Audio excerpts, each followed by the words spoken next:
आपके घर में धन की वृद्धि हो, इसके लिए कुछ वास्तु टिप्स हैं जो आज मैं अपने वीडियो के माध्यम से आपको बताऊंगी। जय श्री राम दोस्तों, कैसे हैं आप सब लोग। दोस्तों मैं भी ठीक हूँ।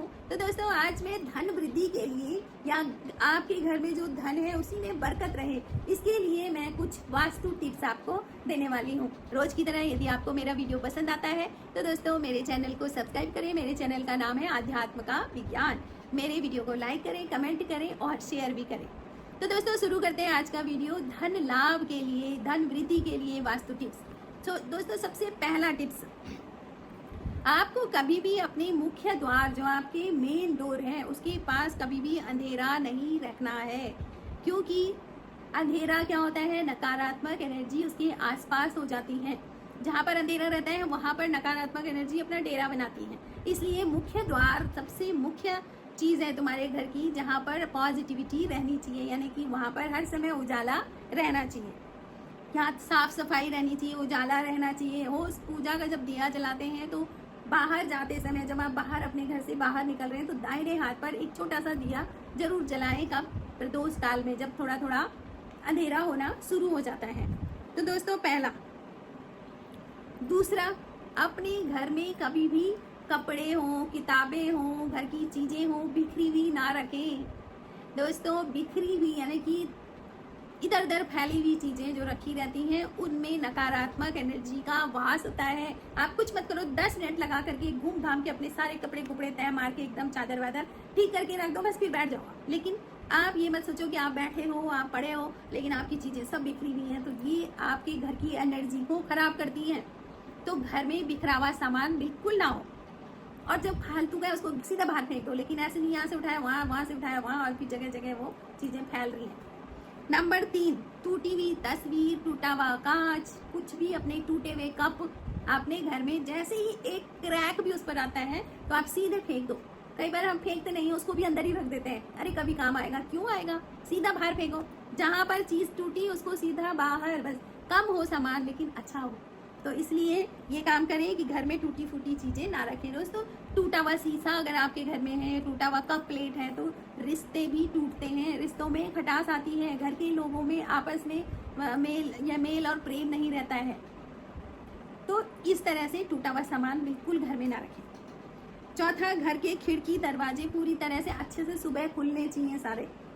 दिन में चाहे उनको बंद कर दो, रात को फिर उनको बंद कर दो, लेकिन सुबह के समय ब्रह्म मुहूर्त में आप घर की खिड़की दरवाजे सब खोल दें। और खिड़कियों के आसपास डस्टिंग वस्टिंग सब अच्छी तरीके से होनी चाहिए। जो छुपी हुई जो जगह होती है ना, कोने होते हैं ना, छुपे हुए कोने जहाँ पर आपका कभी हाथ नहीं जाता, आपकी वहाँ पे साफ सफाई नहीं होती है, वहाँ पर ही नकारात्मक एनर्जी अपना घर बना लेती है। तो जितना हो सके साफ सफाई करते रहें। अगली चीज है कि पानी कहीं भी आपके घर का अगर नल कहीं टपक रहा है या आपका पानी टैंक से पानी ओवरफ्लो हो रहा है, आपका पानी इधर उधर बह रहा है, तो समझ लीजिए कि लक्ष्मी जी का निवास नहीं हो सकता।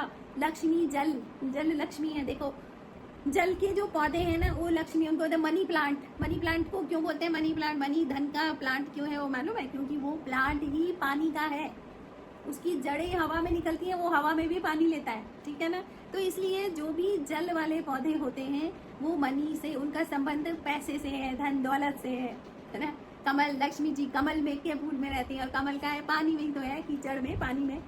तो इसलिए पानी की बर्बादी बिल्कुल ना करें। मतलब आपको जितना उपयोग में लेना है उतना पानी यूज करें और बाकी पानी बर्बाद ना करें। कुछ लोग सोचते हैं ना कि कोई नहीं, बहने दो इसको, लेकिन उससे आप ही का नुकसान है। अगली चीज, जब आपको कहीं पार्टी वार्टी में कहीं जाना है तो आप कभी भी परफ्यूम लगा के ना जाए। दोस्तों रात्रि की पार्टियों में जाते हो परफ्यूम डाल के जाते हैं।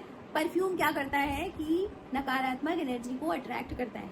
और दोस्तों सीधी सी बात है, अगर नकारात्मक एनर्जी आ करके आपके घर में बीमारी बढ़ा देगी तो बीमारी से आपकी धन हानि होगी।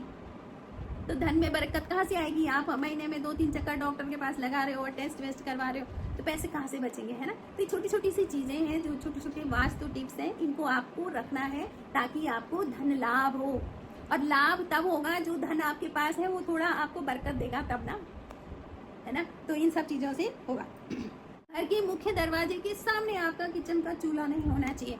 कोई भी अंदर आ रहा है और सीधा आपका चूल्हा दिख रहा है, ऐसा नहीं होना चाहिए। और वैसे भी जो रसोई होती है वो थोड़ा ढकी होनी चाहिए, खुली नहीं होनी चाहिए। और आजकल तो लोगों ने ओपन किचन कर दिया ना, सब कुछ खुला है। तो दोस्तों वास्तु के हिसाब से जो खान पान होता है ना, वो थोड़ा ढका दबा होना चाहिए है ना, छुपा होना चाहिए जरा सा। तो इस तरह से रसोई का जो चूल्हा है वो सीधा दरवाजे की शिस्त में नहीं होना चाहिए। कोई अंदर घुसे और सीधे तुम्हारा चूल्हा दिखे, ऐसा नहीं होना चाहिए वास्तु के हिसाब से। अगला दोस्तों, आपके जो मेन गेट है उसके सामने अगर पिलर है, बिजली का खंबा है, या कोई पेड़ है, या कोई बड़ा पत्थर है बिल्कुल सामने, तो वो भी आपके लिए अच्छा नहीं होता है। ये सामने ही आपके आसपास बिजली का खंबा नहीं होना चाहिए, वास्तु के हिसाब से वो भी अच्छा नहीं होता है और आपको धन हानि करवाता है। अगला दोस्तों, चूल्हे के ऊपर हमेशा बर्तन रखा हुआ नहीं होना चाहिए। कभी कभी होता है ना, चूल्हे के ऊपर हम तवा रोटी बनाना बंद करते हैं और तवे को चूल्हे के ऊपर ही रख देते हैं, जो कि बहुत गलत है। वास्तु के हिसाब से बहुत धन हानि होती है उससे भी। तो कहते हैं कि चूल्हे के ऊपर नहीं रखा होना चाहिए कभी भी कोई भी बर्तन। हर समय खाना पकाया, खाना पक गया, वो बर्तन चूल्हे से हटा दो, किनारे पे रख दो। तो ये वास्तु के हिसाब से होना चाहिए। अगला है दोस्तों, किचन में दवाई नहीं होनी चाहिए। लोग कहते हैं ना, दवाइयाँ सामने पे रख दो, किचन में ही रख दो, वहीं से खाओ। नहीं, रसोई घर में मेडिसिन नहीं, जो तुम ऊपर से बाकी चीजें ले रहे हो, जो आप खाना खा रहे हो ना, वही मेडिसिन बने आपके लिए। ऐसा ना हो कि आप बाहर से और गोली वोली खा करके अपने आप को ठीक कर रहे हो। तो इसलिए रसोई घर में कभी फ्रिज में भी दवाइयाँ ना रखें। हाँ, जिन दवाइयों का बहुत जरूरी है, टेम्परेचर उनका मेंटेन करना है, उसका बात अलग है, वरना तो फ्रिज में भी आप दवाइयाँ ना रखें। तो दोस्तों, ये थोड़ा बहुत कुछ टिप्स थे कि देखो, धन तो जितना आ रहा है उतना ही अगर बरकत देता है तो आपके सारे काम उसी से पूरे हो जाएंगे। लेकिन आपका धन आ तो रहा है, लेकिन वो आपको बरकत नहीं दे रहा है, तो आपके कितना ज्यादा भी आ रहा होगा वो भी कुछ नहीं हो पाएगा, आपका पूरा ही नहीं होगा उससे। ठीक है ना। तो सबसे पहले भगवान बरकत दे दे। इसके लिए आपको छोटी मोटी जो वास्तु टिप्स मैंने दी हैं, इनका आप ध्यान रखें। तो दोस्तों, आपको वीडियो कैसे लगा? Thank you for watching.